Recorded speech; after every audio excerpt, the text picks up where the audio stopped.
लब लोभ अहंकार की माती, माया मन ही समाणी। इन्नी बाती सह पाइए नाही, भई कामण ए आणी। ਲੱਭ ਲੋਭ ਸੰਸਾਰ ਦੇ ਵਿੱਚ ਦਿੱਤਾ ਜਾਂਦਾ ਹੈ। ਇਹ ਤੁਹਾਨੂੰ ਸਮਝ ਵਿੱਚ ਆਉਂਦਾ ਹੈ। ਸੰਸਾਰ ਦੇ ਵਿੱਚ ਕਿਸੇ ਨੂੰ ਲਾਉਣਾ ਹੋਵੇ, ਤੁਸੀਂ ਲੋਭ ਲਾਲਚ ਦਿੰਦੇ ਹੋ। ਜਿਵੇਂ ਬੱਚਿਆਂ ਨੂੰ ਤੁਸੀਂ ਪੜ੍ਹਾਉਣਾ ਹੈ ਅਤੇ ਉਹਨਾਂ ਨੂੰ ਲਾਲਚ ਦਿੰਦੇ ਹੋ ਵੀ ਪੜ੍ਹ ਲਿਖ ਜਾਓਗੇ, ਤੁਸੀਂ ਚੰਗੀਆਂ ਨੌਕਰੀਆਂ ਮਿਲਣਗੀਆਂ, ਵਿਦੇਸ਼ਾਂ ਦੇ ਵਿੱਚ ਜਾਓਗੇ, ਚੰਗਾ ਕਾਰੋਬਾਰ ਮਿਲੇਗਾ, ਚੰਗੀਆਂ ਕਾਰਾਂ ਮਿਲਣਗੀਆਂ, ਕੋਠੀਆਂ ਮਿਲਣਗੀਆਂ। ਬਹੁਤ ਤਰ੍ਹਾਂ ਦੇ ਲਾਲਚ ਦਿੱਤੇ ਜਾਂਦੇ ਆ। ਜਿਹਨੂੰ ਵੀ ਸੰਸਾਰ ਦੇ ਵਿੱਚ ਕਿਤੇ ਵੀ ਲਾਉਣਾ ਹੈ ਤਾਂ ਉਹਨੂੰ ਲਾਲਚ ਦਿੱਤਾ ਜਾਂਦਾ ਹੈ ਕਿ ਤੈਨੂੰ ਜੇ ਮਿਲੇਗਾ ਉਹ ਮਿਲੇਗਾ। ਮਿਲਣ ਦੇ ਕਰਕੇ ਹੀ ਆਦਮੀ ਲੱਗਦਾ ਹੈ ਨਾ ਕਿਸੇ ਵੀ ਧੰਦੇ ਦੇ ਵਿੱਚ। ਕੋਈ ਧੰਦਾ ਵੀ ਕਰਨਾ ਹੈ ਅਤੇ ਧੰਦੇ ਵਿੱਚ ਵੀ ਦੱਸਿਆ ਜਾਂਦਾ ਬੜਾ ਪ੍ਰੋਫਿਟ ਹੈ, ਬੜੀ ਆਮਦਨ ਹੈ, ਅਤੇ ਆਦਮੀ ਲੱਗਦਾ ਹੈ। ਪਰ ਇਹ ਸੰਸਾਰ ਦੇ ਵਿੱਚ ਐਸਾ ਨਹੀਂ ਹੁੰਦਾ ਹੈ। ਧਾਰਮਿਕ ਜਗਤ ਦੇ ਵਿੱਚ ਵੀ ਐਸਾ ਹੀ ਹੋ ਰਿਹਾ ਹੈ। ਪੁਰਾਣੇ ਸਮਿਆਂ 'ਚ ਵੀ ਹੁੰਦਾ ਸੀ ਅਤੇ ਅਜੋਕੇ ਸਮੇਂ 'ਚ ਕੁਛ ਜ਼ਿਆਦਾ ਹੋ ਰਿਹਾ ਹੈ। ਧਾਰਮਿਕ ਲੋਕ ਵੀ ਧਰਮ ਵਾਲੇ ਪਾਸੇ ਲਾ ਰਹੇ ਹਨ, ਉਹ ਹੀ ਲਾਲਚ ਦੇ ਕੇ। ਜਿਵੇਂ ਕੋਈ ਧਾਰਮਿਕ ਸਥਾਨ 'ਤੇ ਰਹਿ ਰਿਹਾ ਹੈ ਤਾਂ ਕੀ ਕਹਿੰਦਾ ਹੈ, ਇਸ ਧਾਰਮਿਕ ਸਥਾਨ 'ਤੇ ਸਾਰੀਆਂ ਮਨੋਕਾਮਨਾ ਪੂਰਨ ਹੋਣਗੀਆਂ, ਤੁਹਾਡੀਆਂ ਇੱਛਾ ਪੂਰਨ ਹੋਣਗੀਆਂ, ਤੁਹਾਨੂੰ ਬਹੁਤ ਕੁਛ ਪ੍ਰਾਪਤ ਹੋਵੇਗਾ। ਦਿੰਦਾ ਹੀ ਹੈ ਨਾ, ਕਹਿੰਦਾ ਹੀ ਹੈ ਨਾ। ਰੋਗ ਠੀਕ ਹੋਣਗੇ ਕਈ ਜਗ੍ਹਾ ਕਹਿੰਦੇ ਹਨ, ਜਾਂ ਕਈਆਂ ਨੇ ਸਥਾਨ ਬਣਾਏ ਹੋਏ ਹਨ ਤਾਂ ਉਹ ਕਹਿੰਦੇ ਹਨ ਵੀ ਇੱਥੇ ਆਓ, ਸਤਸੰਗ ਕਰੋ, ਤੁਹਾਨੂੰ ਫਲ ਮਿਲੂਗਾ। ਨਾਮ ਜਪੋ, ਚਿੰਤਨ ਕਰੋ। ਕਈ ਜਗ੍ਹਾ ਕਹਿੰਦੇ ਹਨ, ਜਿਵੇਂ ਅੱਜ ਹੀ ਟੈਲੀਫੋਨ ਆਇਆ ਸੀ ਅਤੇ ਉਹ ਕਹਿੰਦੇ ਹਨ ਵੀ ਮੀਟਿੰਗ ਅਟੈਂਡ ਕਰੋ, ਵੀ ਮੀਟਿੰਗਾਂ ਤੁਸੀਂ ਲਗਾਤਾਰ ਅਟੈਂਡ ਕਰਦੇ ਰਹੇ ਨਾ ਤਾਂ ਬੜੀ ਤਰੱਕੀ ਹੋਊਗੀ, ਤਾਂ ਹੀ ਵਿਕਾਸ ਹੋਊਗਾ। ਕਹਿੰਦੇ ਆਤਮਕ ਤੱਕ ਤੁਸੀਂ ਪਹੁੰਚੋਗੇ, ਆਪਣੇ ਆਪ ਨੂੰ ਜਾਣੋਗੇ। ਜੇ ਮੀਟਿੰਗਾਂ ਅਟੈਂਡ ਨਹੀਂ ਕੀਤੀਆਂ, ਕਹਿੰਦੇ ਹਨ ਨਾ, ਜਿਵੇਂ ਸਤਸੰਗ ਨਾ ਕੀਤਾ, ਕਈ ਨਾਮ ਚਰਚਾ ਕਹਿੰਦੇ ਹਨ, ਵੱਖ ਵੱਖ ਨਾਮ ਹਨ, ਕਈ ਸ਼ਿਵਰ ਲਾਉਂਦੇ ਹਨ। ਉਹ ਕਹਿੰਦੇ ਹਨ ਵੀ ਇੱਥੇ ਆਓ, ਤੁਹਾਨੂੰ ਆਨੰਦ ਮਿਲੂਗਾ। ਅਤੇ ਕਈ ਜਾਂਦੇ ਵੀ ਹਨ ਅਤੇ ਜਿੰਨਾ ਚਿਰ ਉੱਥੇ ਰਹਿੰਦੇ ਹਨ ਉਹ ਕਹਿੰਦੇ ਹਨ ਬੜਾ ਮਜ਼ਾ ਆਇਆ। ਪਰ ਉੱਥੇ ਹੀ ਆਉਂਦਾ ਹੈ ਜਿੰਨਾ ਚਿਰ ਉੱਥੇ ਰਹਿੰਦੇ ਹਨ। ਜਦੋਂ ਸੰਸਾਰ ਦੇ ਵਿੱਚ ਆ ਜਾਂਦੇ ਹਨ ਫਿਰ ਉੱਦਾਂ ਹੀ ਉਲਝੇ ਹੋਏ ਦੇਖੋਗੇ ਤੁਸੀਂ। ਉਹਨਾਂ ਨੂੰ ਪੁੱਛੇ ਵੀ ਉਹ ਆਨੰਦ ਗਿਆ ਕਿੱਧਰ? ਆਨੰਦ ਤਾਂ ਆਇਆ ਹੋਇਆ ਜਾਂਦਾ ਨਹੀਂ, ਪਰ ਕੁਛ ਮਨੋਰੰਜਨ ਹੋ ਗਿਆ ਉਹਨਾਂ ਦਾ, ਉਹਨੂੰ ਸੋਚਦੇ ਹਨ ਕੁਛ ਮਿਲ ਗਿਆ। ਜਾਂ ਕਈ ਧਾਰਮਿਕ ਲੋਕ ਜਾਂਦੇ ਹਨ, ਜਿਵੇਂ ਕੱਲ੍ਹ ਹੀ ਇੱਕ ਗੁਰਮੁਖ ਪਿਆਰਾ ਕਹਿੰਦਾ ਸੀ ਵੀ ਉਹ ਕਹਿੰਦੇ ਹਨ ਵੀ ਮਹਾਰਾਜ ਦੇ ਦਰਸ਼ਨ ਹੁੰਦੇ ਆ, ਜਿਨ੍ਹਾਂ ਨੂੰ ਉਹ ਮੰਨਦੇ ਹੋਣਗੇ ਅਤੇ ਉਹਨਾਂ ਦੇ ਦਰਸ਼ਨ ਹੁੰਦੇ ਹਨ। ਮੈਂ ਕਿਹਾ ਇਹ ਤਾਂ ਕੋਈ ਉਪਲਬਧੀ ਵਾਲੀ ਗੱਲ ਨਹੀਂ ਹੈ। ਇਹ ਤਾਂ ਜਿਹਨੂੰ ਵੀ ਅੰਦਰੋਂ ਲਗਾਵ ਹੈ, ਆਮ ਸੰਸਾਰੀ ਆਦਮੀ ਨੂੰ ਵੀ ਹੋ ਜਾਂਦੇ ਹਨ, ਜਿਹਨੂੰ ਲਗਾਵ ਹੈ, ਤੁਸੀਂ ਜਾਣਦੇ ਹੋ, ਮੋਹ ਹੈ, ਤਾਂ ਤੁਹਾਨੂੰ ਮਿਲ ਜਾਂਦਾ ਹੈ। ਕਈਆਂ ਨੂੰ ਗੱਲਾਂ ਬਾਤਾਂ ਵੀ ਹੁੰਦੀਆਂ ਹਨ। ਜਿਵੇਂ ਪਿੱਛੇ ਜਿਹੇ ਇੱਕ ਬਜ਼ੁਰਗ ਦਾ ਟੈਲੀਫੋਨ ਆਇਆ ਸੀ, ਉਹ ਕਹਿੰਦਾ ਮੈਨੂੰ ਘਰ ਵਾਲੀ ਦਿਖਾਲੀ ਦਿੰਦੀ ਹੈ, ਕਿਉਂਕਿ ਮਰੀ ਹੋਈ ਨੂੰ ਬਹੁਤ ਟਾਈਮ ਹੋ ਗਿਆ, ਆਉਂਦੀ ਹੈ ਮੇਰੇ ਕੋਲ, ਉਹਨੂੰ ਤਾਂ ਬਿਲਕੁਲ ਵਾਸਤਵਿਕ ਲੱਗ ਰਹੀ ਹੈ ਨਾ। ਇੱਦਾਂ ਹੀ ਧਾਰਮਿਕ ਲੋਕਾਂ ਨੂੰ ਵੀ ਲੱਗਦੇ ਹਨ, ਜਿਨ੍ਹਾਂ ਗੁਰੂਆਂ ਨਾਲ ਗਏ ਹੋਏ, ਜਿਹੜੇ ਪਿੱਛੇ ਗੁਜ਼ਰੇ ਹੋਏ, ਉਹਨਾਂ ਨਾਲ ਮੋਹ ਹੈ, ਕਥਾ ਸੁਣ ਕੇ ਖਿਆਲ ਪੈਦਾ ਹੋ ਗਏ, ਉਹ ਉਹਨਾਂ ਦੇ ਸੁਪਨਿਆਂ ਵਿੱਚ ਆ ਜਾਂਦੇ ਹਨ। ਕਈਆਂ ਨੂੰ ਜਾਗਦੇ ਜਾਗਦੇ ਵੀ ਦਿਖਾਈ ਦਿੰਦੇ ਹਨ। ਆਦਮੀ ਦੀ ਕਲਪਨਾ ਹੈ, ਇਹ ਉਪਲਬਧੀ ਥੋੜ੍ਹੀ ਹੈ। ਬਾਹਰੋਂ ਸਰੀਰ ਕਰਕੇ ਤੁਸੀਂ ਕੋਈ ਦੇਖ ਲਓ, ਕਿਸੇ ਗੁਰੂ ਨੂੰ ਦੇਖ ਲਓ, ਪੀਰ ਪੈਗੰਬਰ ਨੂੰ ਦੇਖ ਲਓ, ਕਿਸੇ ਮਹਾਂਪੁਰਸ਼ ਨੂੰ ਦੇਖ ਲਓ, ਤਾਂ ਉਹਦੇ ਨਾਲ ਉਪਲਬਧੀ ਥੋੜ੍ਹੀ ਹੋ ਜਾਂਦੀ। ਉਹ ਤਾਂ ਮਾਨਸਿਕ ਹੈ, ਮਾਨਸਿਕ ਤਲ 'ਤੇ ਦੇਖਿਆ ਗਿਆ, ਸਥੂਲ ਹੀ ਹੈ ਉਹ, ਅਤੇ ਇਹਦੇ ਨਾਲ ਉਪਲਬਧੀ ਥੋੜ੍ਹੀ ਹੈ ਕੋਈ। ਅਤੇ ਲੋਕ ਸੋਚ ਲੈਂਦੇ ਹਨ ਵੀ ਹਾਂ ਦਰਸ਼ਨ ਹੋ ਗਏ ਭਾਈ, ਹਾਂ ਪਤਾ ਨਹੀਂ ਕੀ ਮਿਲ ਗਿਆ, ਮਿਲਿਆ ਕੁਝ ਵੀ ਨਹੀਂ, ਮਨ ਉੱਦਾਂ ਹੀ ਉਲਝਿਆ ਹੋਇਆ। ਅਤੇ ਧਾਰਮਿਕ ਜਗਤ ਦੇ ਵਿੱਚ ਵੀ ਇਹ ਲਾਲਚ ਬਹੁਤ ਦਿੱਤਾ ਜਾਂਦਾ ਹੈ, ਅਤੇ ਆਦਮੀ ਲਾਲਚ ਕਰਕੇ ਧਾਰਮਿਕ ਹੁੰਦਾ ਹੈ। ਪਰ ਖਿਆਲ ਰੱਖਿਓ, ਜਿਹੜਾ ਆਦਮੀ ਲਾਲਚ ਕਰਕੇ, ਲੱਭ ਲੋਭ ਕਰਕੇ ਧਾਰਮਿਕ ਹੋ ਰਿਹਾ ਹੈ ਨਾ, ਉਹ ਧਾਰਮਿਕ ਨਹੀਂ ਹੋ ਰਿਹਾ ਹੈ। ਜਿਵੇਂ ਐਵੇਂ ਸਮਝ ਲਵੋ, ਕੋਈ ਆਦਮੀ ਸੁੱਖ ਪਾਉਣਾ ਚਾਹੁੰਦਾ ਹੈ ਸੰਸਾਰ ਵਿੱਚ, ਅਤੇ ਸੰਸਾਰ ਵਿੱਚ ਮਿਲਿਆ ਨਹੀਂ, ਤਾਂ ਉਹਨੂੰ ਫਿਰ ਧਾਰਮਿਕ ਲੋਕ ਸਮਝਾਉਂਦੇ ਹਨ ਕਿ ਇੱਧਰ ਤੂੰ ਆ ਮੈਡੀਟੇਸ਼ਨ ਕਰਿਆ ਕਰ, ਧਿਆਨ ਲਾਇਆ ਕਰ, ਯੋਗਾ ਕਰਿਆ ਕਰ, ਇਹ ਤਾਂ ਤੈਨੂੰ ਮਿਲੂ। ਅਤੇ ਮਨ ਤਾਂ ਉਹ ਹੀ ਚਾਹੁੰਦਾ ਹੈ ਨਾ ਜੋ ਬਾਹਰ ਚਾਹੀਦਾ ਸੀ ਉਹਨੂੰ। ਮਨ ਨੂੰ ਚਾਹੀਦਾ ਹੈ ਸੁੱਖ, ਮਨ ਨੂੰ ਚਾਹੀਦੀ ਹੈ ਸੰਤੁਸ਼ਟੀ। ਉਹ ਮਨ ਦੀਆਂ ਬਾਹਰ ਆਕਾਂਸ਼ਾਵਾਂ ਪੂਰੀਆਂ ਨਹੀਂ ਹੋਈਆਂ, ਚਾਹਤਾਂ ਪੂਰੀਆਂ ਨਹੀਂ ਹੋਈਆਂ, ਜੋ ਚਾਹੀਦਾ ਨਹੀਂ ਮਿਲਿਆ, ਮਜ਼ਾ ਨਹੀਂ ਆਇਆ, ਉਹ ਫਿਰ ਧਾਰਮਿਕ ਹੋ ਜਾਂਦਾ। ਫਿਰ ਕਹਿੰਦਾ ਵੀ ਉੱਦਾਂ ਮੈਨੂੰ ਅੰਦਰ ਮਜ਼ਾ ਆਵੇ। ਧਾਰਮਿਕ ਲੋਕ ਕਹਿੰਦੇ ਵੀ ਹਨ ਤੇਰੇ ਅੰਦਰ ਬੜਾ ਮਜ਼ਾ ਹੈ, ਅਤੇ ਕਈ ਦਿਖਾਵਾ ਵੀ ਕਰਦੇ ਹਨ, ਅਤੇ ਆਦਮੀ ਨੂੰ ਲੱਗਦਾ ਵੀ ਇਹਨੂੰ ਆ ਰਿਹਾ ਹੋਵੇ ਤਾਂ ਮੈਨੂੰ ਵੀ ਆਵੇਗਾ। ਤਾਂ ਮਨ ਨੂੰ ਮਜ਼ਾ ਚਾਹੁੰਦੇ ਹਨ, ਪਰ ਮਨ ਜਿੱਥੇ ਚਾਹਤ ਕਰਦਾ ਹੈ ਨਾ, ਚਾਹਤ ਹੀ ਸੰਸਾਰ ਹੈ, ਵਾਸ਼ਨਾ ਹੀ ਸੰਸਾਰ ਹੈ, ਭਾਵੇਂ ਧਾਰਮਿਕ ਵਾਸ਼ਨਾ ਵੀ ਕਿਉਂ ਨਹੀਂ। ਤੁਸੀਂ ਸ਼ਾਂਤ ਹੋਣ ਦੀ ਵਾਸ਼ਨਾ ਬਣਾ ਲਵੋ ਮਨ ਕਰਕੇ ਤੇ ਹੋ ਜਾਓਗੇ, ਪਰ ਉਹਦੇ ਨਾਲ ਉਪਲਬਧੀ ਨਹੀਂ ਹੋਵੇਗੀ। ਪਹਿਲੀ ਗੱਲ ਹੋਵੋਗੇ ਹੀ ਨਹੀਂ, ਕਿਉਂਕਿ ਉਹ ਵਾਸ਼ਨਾ ਜਿਹੜੀ ਹੈ ਉਹ ਤੁਹਾਨੂੰ ਸ਼ਾਂਤੀ ਨਹੀਂ ਹੋਣ ਦੇਵੇਗੀ। ਕੋਈ ਆਤਮਾ ਨੂੰ ਪਾਉਣ ਦੀ ਵਾਸ਼ਨਾ ਬਣਾ ਲੈਂਦਾ, ਕੋਈ ਰਸ ਪਾਉਣ ਦੀ, ਕੋਈ ਅਨਹਦ ਸੁਣਨ ਦੀ ਵਾਸ਼ਨਾ ਬਣਾਉਂਦਾ ਹੈ ਵੀ ਅਨਹਦ ਸੁਣੇ, ਕੋਈ ਰੱਬ ਨੂੰ ਪਾਉਣ ਦੀ ਬਣਾ ਰਿਹਾ, ਤਾਂ ਹੈ ਤੇ ਮਨ ਹੀ ਚਾਹੁੰਦਾ, ਤੇ ਰੱਬ ਹੀ ਮਨ ਹੀ ਚਾਹੁੰਦਾ। ਜਿਹੜਾ ਮਨ ਚਾਹੁੰਦਾ ਹੈ ਅਤੇ ਚਾਹਤ ਜਿਹੜੀ ਹੈ ਨਾ ਮਨ ਦੀ, ਉਹ ਹੀ ਸੰਸਾਰ ਹੈ।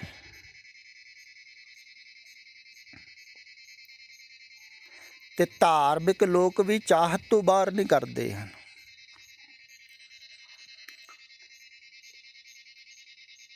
ਇਹੋ ਹੀ ਤਾਂ ਇਹ ਜੋ ਮੈਂ ਪੰਕਤੀਆਂ ਪੜ੍ਹੀਆਂ ਹਨ, ਉਹਨਾਂ 'ਚ ਕਿਹਾ ਜਾ ਰਿਹਾ ਹੈ ਵੀ ਲੱਭ ਲੋਭ ਅਹੰਕਾਰ ਕੀ ਮਾਤੀ, ਮਾਇਆ ਮਨ ਹੀ ਸਮਾਨ, ਇੰਨੀ ਬਾਤੀ ਸੋ ਪਾਈਏ ਨਾ ਹੀ ਭਈ ਕਾਮਣੀ। ਕਹਿੰਦੇ ਅਗਰ ਲੱਭ ਲੋਭ ਹੈ ਤੁਹਾਡੇ ਅੰਦਰ, ਅਤੇ ਤੁਸੀਂ ਹੰਕਾਰੀ ਹੋ। ਅਹੰਕਾਰ ਦੇ ਕਰਕੇ ਹੀ ਲੱਭ ਲੋਭ, ਮੈਨੂੰ ਚਾਹੀਦਾ ਹੈ ਕੁਛ, ਉਹੀ ਹੰਕਾਰ ਹੈ ਨਾ, ਉਹ ਹੀ ਮਾਇਆ ਹੈ। ਲੱਭ ਲੋਭ ਵੀ ਮਾਇਆ ਹੈ। ਤਾਂ ਮਾਇਆ ਬਾਹਰ ਨਹੀਂ, ਸੰਸਾਰ ਵਿੱਚ ਨਹੀਂ ਉਲਝਾਉਂਦੀ ਹੈ, ਧਰਮ ਵਿੱਚ ਵੀ ਮਾਇਆ ਹੀ ਉਲਝਾਉਂਦੀ ਹੈ। ਇਹ ਗੱਲ ਖਿਆਲ ਵਿੱਚ ਰੱਖਿਓ, ਬਹੁਤ ਧਾਰਮਿਕ ਲੋਕ ਉਲਝਦੇ ਹਨ। ਪੁਰਾਣੇ ਸਮਿਆਂ 'ਚ ਨਹੀਂ, ਬਹੁਤ ਸਾਰੇ ਪੜ੍ਹਿਆ ਲਿਖਿਆ ਨੂੰ ਵਾਰ-ਵਾਰ ਸਮਝਾਇਆ, ਪੰਡਤਾਂ ਨੂੰ ਸਮਝਾਇਆ ਕਿ ਤੁਸੀਂ ਉਹ ਲੱਭ ਲੋਭ ਕਰਕੇ ਹੀ ਧਾਰਮਿਕ ਹੋ ਗਏ।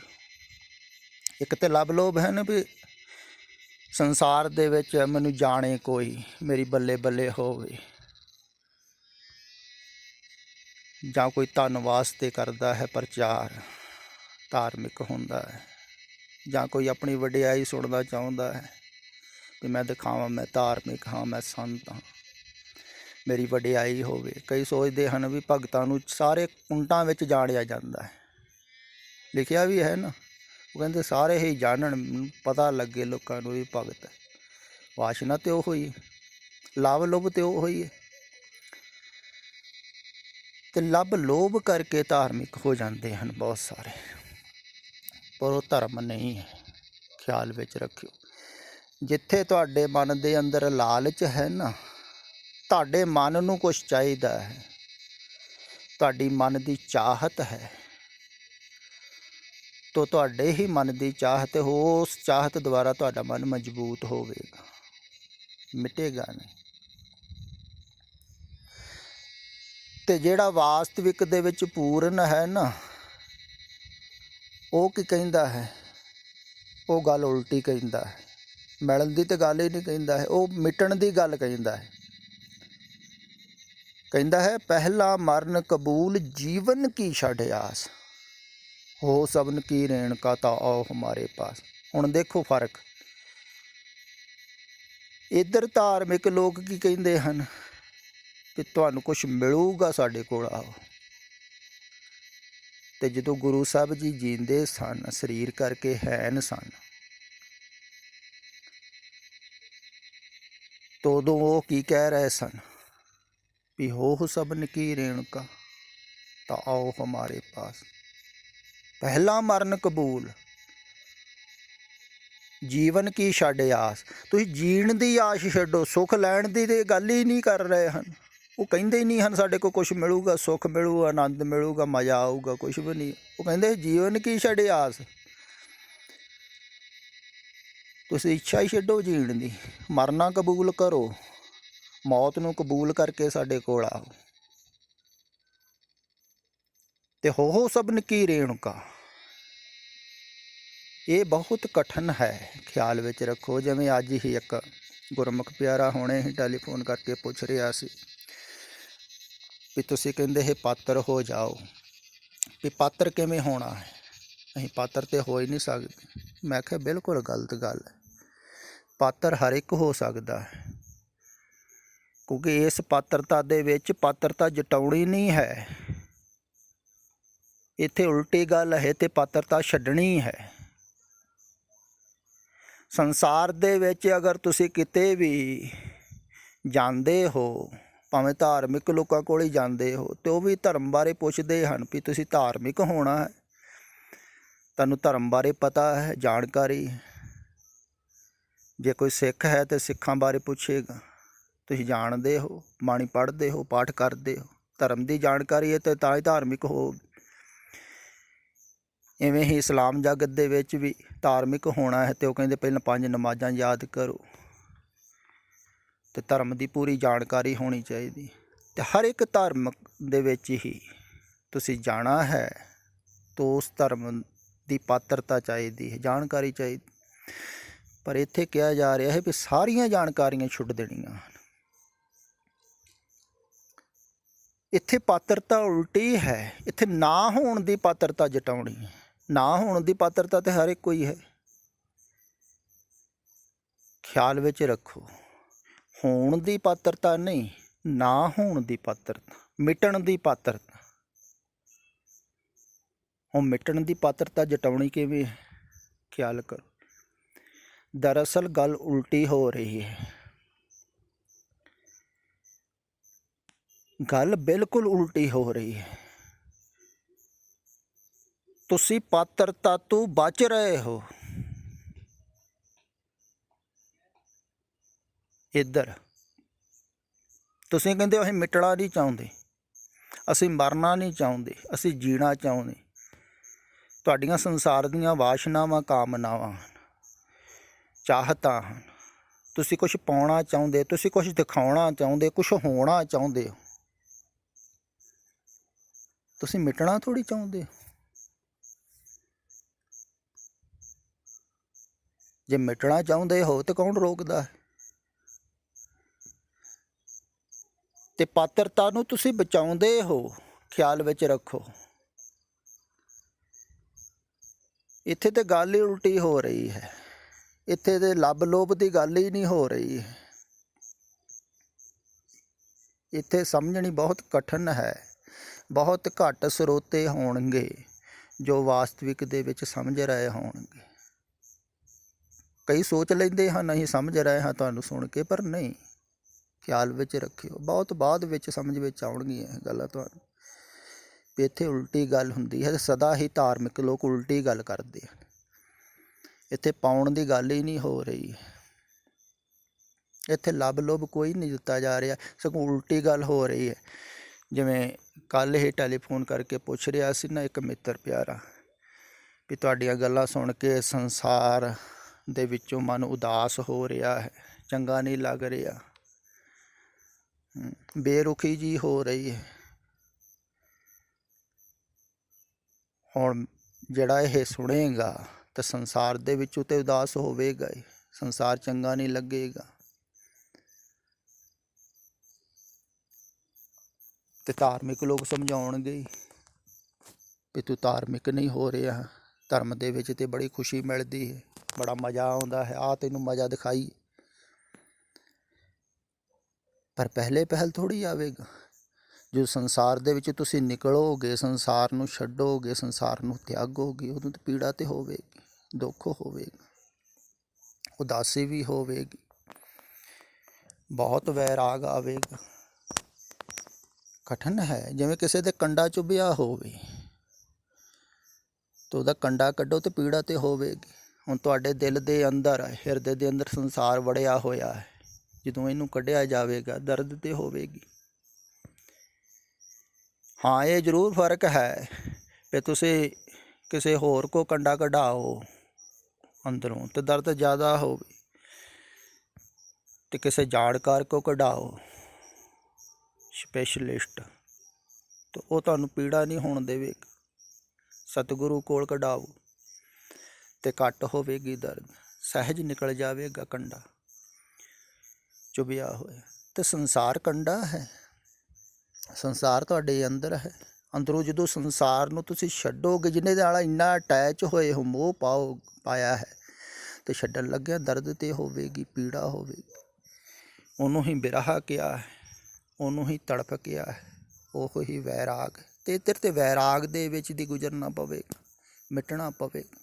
ਬਹੁਤ ਪੀੜਾ ਹੋਵੇਗੀ ਪਹਿਲਾਂ, ਪੀੜਾ ਤੋਂ ਬਾਅਦ ਫਿਰ ਮਾਂ ਨੂੰ ਆਨੰਦ ਆਉਂਦਾ ਹੈ, ਜਦੋਂ ਬੱਚਾ ਪੈਦਾ ਹੁੰਦਾ, ਇੱਦਾਂ ਗਿਆਨ ਪੈਦਾ ਹੁੰਦਾ ਹੈ।